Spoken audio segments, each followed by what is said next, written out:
Assalomu alaykum YouTube tomoshabinlari. Bizning yana murojaatimiz mana shu akamiz Karimov G'ayratli sudi hozir O'zbekiston Respublikasi Oliy sudining binosi oldiga keldik. Bizning mana bu murojaat qilishimiz O'zbekiston Respublikasi prezidentimizga.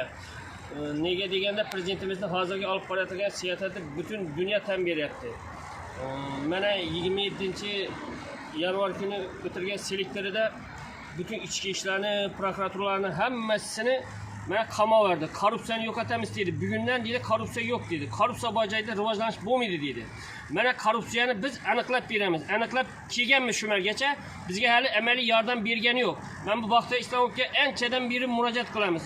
Anchadan video syomka qilamiz. Men bu akamni nahaqdan qamab qo'yibdi.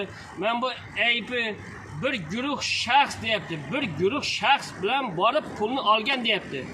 Bir guruh shaxs bo'lsa, 10 tasi borgan bo'lsa, bitta akam olganmi pulni? Uni sheriklari qani? Men bu Yashnobod tergovchisining oldiga borsak, men bu sheriklariga dedi jinoiy ish ochamiz dedi. Ha 2 yil bo'ldi. Qachon ochasiz u sheriklariga jinoiy ishni? Qachon ochasiz? Akam o'tiraveradimi turmada? 2 yildan beri nahaqdan. Men bu vaqtda Islomovga keladigan bo'lsak, mana korrupsiya mana shu yerdan boshlanyapti. Nega deganda, men bu shahar sudiga video kamera kirgizmadi.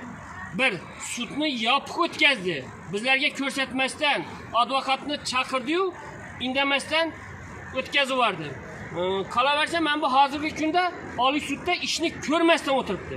Bizning nimamizni, arizamizni qabul qilmayapti. Rad beryapti. Nimaga deganda, u yerda jinoyat yo'q-da, o'shani oshkor qila olmayapti. O'shani agar tekshiradigan bo'lsa, jinoyat yo'q, shu yerdan ozod bo'ladi. Shuni bilib turibdi. Bilib turib korrupsiya qilib o'tiribdi bu yerda. Korrupsiya. Tepada unga bosim bor prokuratura tomonidan. O'shaning uchun hali bugungacha sudni ko'rmayapti. Agar vaqtda Islomov bizni ko'radigan bo'lsangiz, sudni o'zingiz ko'radigan bo'lsangiz, video kamera bilan ko'ring. Faqat video kamerasiz bo'ladigan bo'lsa, bizga sud kerakmidi? Adolatli bo'lishi kerak. Mana prezidentimiz aytayapti. Ko'rdingiz, shahar sudida 3 tasini qamadi. Endi men bu Oliy suddagilarni qamayman dedi. Oliy suddagilarni qamashiga mana isboti dalili meni qo'limda turibdi mana. Mana Oliy sud raisi o'rinbosari dedi mana.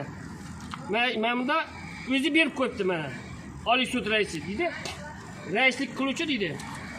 Mana men yozmaganman, o'zi yozgan. Bir guruh shaxs bo'lib dedi. 10 tasi dedi, pulni olgan dedi. Bir akamni bir yuzi bormagan-u, o'zingiz yozib turibsiz-ku.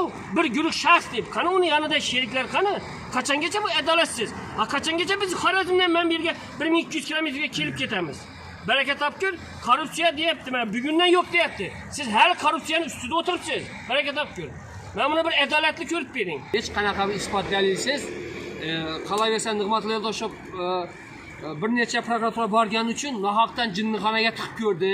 Bu prokuror qanaqa desak, bir ilmsiz, bir vijdonsiz mana shu qilgan ishi, harakatlari sog' odamni jinnixonaga tiqqandan keyin boshlandi. Keyin prokuratura boraverdi, o'zining haqqini talab qilib, keyin Nig'matilla Yo'ldoshev bosim berib, nohaqdan tuhmat qilib ushlab o'tiribdi.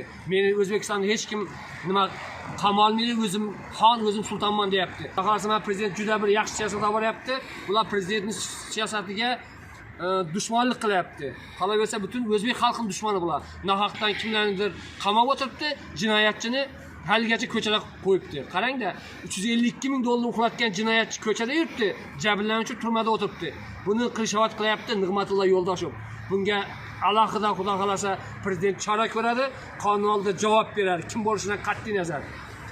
Bu o'ylab turibdi, men hozir mansabimdan xolagan ishimni qilaman, xolasam foydalanaman, xolasam nima qilaman. Yo'q, xudo xolasa haqiqat bor. Biz prezidentga ishonamiz, bularga alohida chora ko'radi degan umiddamiz.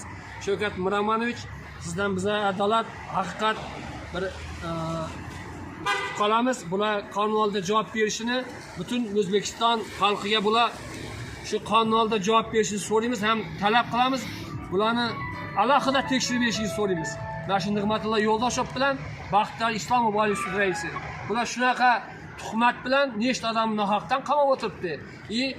Mana shu jinoyatchining bular tanishi bo'lmanda bu jinoyatchini shuncha paytdan beri qilishovat qilmaydi. Shuncha 7-8 yildan beri qilishovat qilyapti.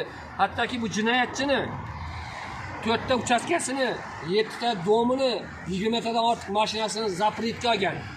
Ularni 1 yil o'tib zapretda yechib yuborgan. Buni qanaqa yechadi?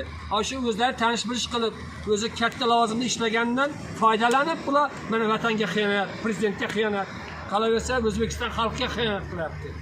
Sizdan iltimosimiz shu qonun oldida hamma javob bersa, kim jinoyatchi bo'lsa jazosini olsin.